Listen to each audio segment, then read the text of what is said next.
Welcome back to another installment of Replay or Reject, PlayStation Classic Edition. Just a quick recap, I'm giving each game on the PlayStation Classic 1 hour to win me over. After that hour, I'll make my determination on whether the game would be worth replaying in the future, or if it will get added to my ever-growing list of reject games that I never want to play again. There's only one game on this list that I've actually beaten before. The rest of them either I have barely played, never played, or never even heard of. Well, that's enough preamble, so let's get to it. On to our next game, we now have Ridge Racer Type 4. Not Ridge Racer 4, Ridge Racer Type 4. Now, when I think of PlayStation racing games, I think of Gran Turismo, but I think those games using real cars would be a licensing nightmare, so I can understand why they didn't bother going through that whole process for the PlayStation Classic. I've heard of Ridge Racer, but as with most games on here, have never played it. Well, the last racing game I played on here was Destruction Derby, so the bar was set pretty low going in. I can go lower. So I was optimistic that this game would be better. We're greeted with our opening cutscene showing a pretty intense race and then constantly cutting to some chick on her way to work or something. I don't know what she has to do with anything, but apparently someone is kicking so much ass in the race that they have time to stop and pick her up and still win. It's an intro for a racing game. It doesn't need to be overanalyzed. It don't matter. None of this matters. We essentially just have the 2 racing modes from the main menu. Well, 3 if you have friends. There's also a garage mode where you can check out the cars and make custom decals. I didn't play in here too much since I wanted to do some actual racing, but I do like customization in games. The N64 racing games that I had never really had much of that. I don't think it was until I played Need for Speed Underground on my PS2 that I really had the ability to customize cars. Then in the sound menu, there's a music player option. If you really like the music of the game, you can just throw it on and it plays racing footage over it. Sort of a throwaway thing, but it's cool that it's there. I tried out Time Attack mode first, and looks like we have 8 tracks to choose from. I can only select 4 at the start, so I'm assuming you have to unlock the other ones as you play through the game. We have 8 cars to pick from too, and some of these have ridiculous max speeds. I started with a more modest car under the assumption that the super fast ones would have terrible handling or something. And yeah, it actually looks really good. It's a little rough around the edges, but for PS1 I was expecting a lot worse. Even the backgrounds and the objects off in the distance look pretty good. There's a little bit of pop-in, but it was mostly with those background things, so it's not like it was anything that was going to affect the gameplay. You don't really have a lot in terms of camera options. There's one like third-person overview, and then there's first-person mode. First-person mode does have the nice effect of moving up and down as you accelerate and brake, and there's a little bit of shakiness when, if you're like me, you smack into the walls. The sense of speed feels good too, especially on the straightaways when I'm able to actually put the pedal to the metal. The controls feel okay, but I think it'd be better with a joystick. Not sure if the game supports the DualShock, and I'm stuck with just the D-pad on this PS Classic controller, but it's still okay. It's not like making hairpin turns at 115 miles an hour would be realistic anyway. I tried out all 4 tracks that I had available to me, and so far there's a good variety here.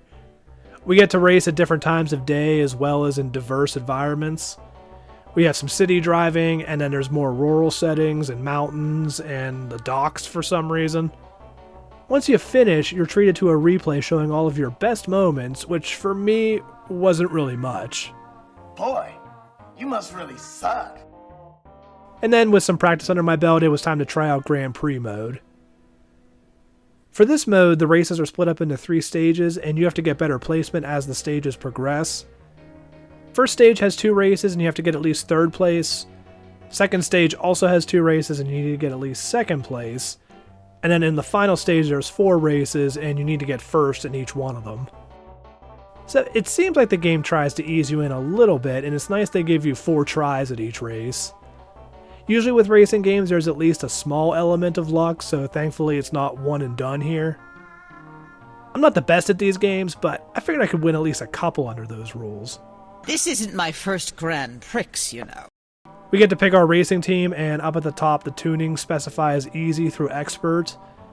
I assumed that to be the difficulty setting, so I went with the Frenchies since it said easy. French people piss me off. Then we're given the choice of car maker, and at the top they're split into either drift or grip. Having no idea which one was better, I just picked the French one again for consistency. I jumped right into the first race, and I ended up doing okay. This car was noticeably slower than the other cars I was using during the time attack mode earlier. I could only really pass other cars on the straightaway sections and was still smacking into the walls quite a bit. I was able to clinch third place position though, which meant I could move on to the next race, so I was happy, but Sophie wasn't. She yells at me and throws in that if her team doesn't win this year, then apparently her dad is going to marry her off. I missed the part where that's my problem. She begs me to get first place on the next race, but we'll see. Second race goes about the same. It takes a while to slowly crawl my way up the rankings, and for the majority of the races, I can't even see the cars ahead of me. I don't know if the other vehicles are just so much faster, or if maybe they don't hit as many walls as I do. The very end of the race gets pretty intense, as one of the other cars and I trade positions, but at the very last second I'm able to zoom past him and get third place again. Uh-oh, Sophie's gonna be pissed. Yup. She doesn't want to spend the money on getting me a new car, but Donald tuned it up for me, so maybe that will help. It has a slightly faster top speed, so it looks like the game lets you unlock upgrades as you progress. I wasn't sure how much an extra 10 miles per hour was going to help, but hey, I'll take it. Moving on to the third race, and this was the first one of stage 2, meaning I needed to get at least second place to be able to progress. It does seem like that extra speed, however small, did help. It felt like I was making my way up the positions just a little bit quicker this time, and I was able to get second place, just barely. Boss Woman's a little bit more understanding for a moment. Almost. And then race number 4 is unfortunately as far as I got.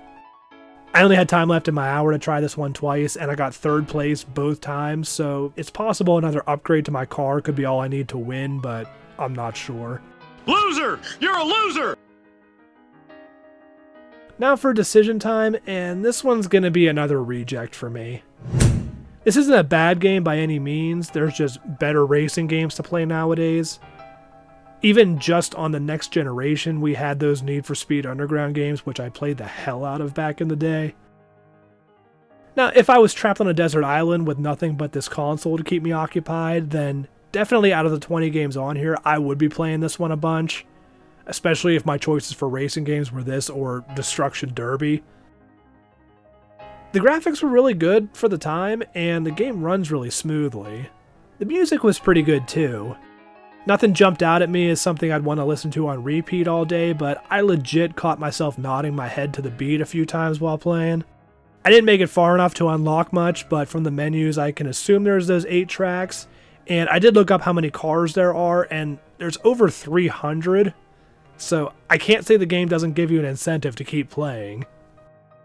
All in all, even though I'll probably never play this one again, I did enjoy my hour, and hopefully Sophie can find herself a better driver in my absence. This way she doesn't have to marry some low-life degenerate. Carl, will you get away from her? You're gonna freak her out. Look at her, she's here, she's so hot.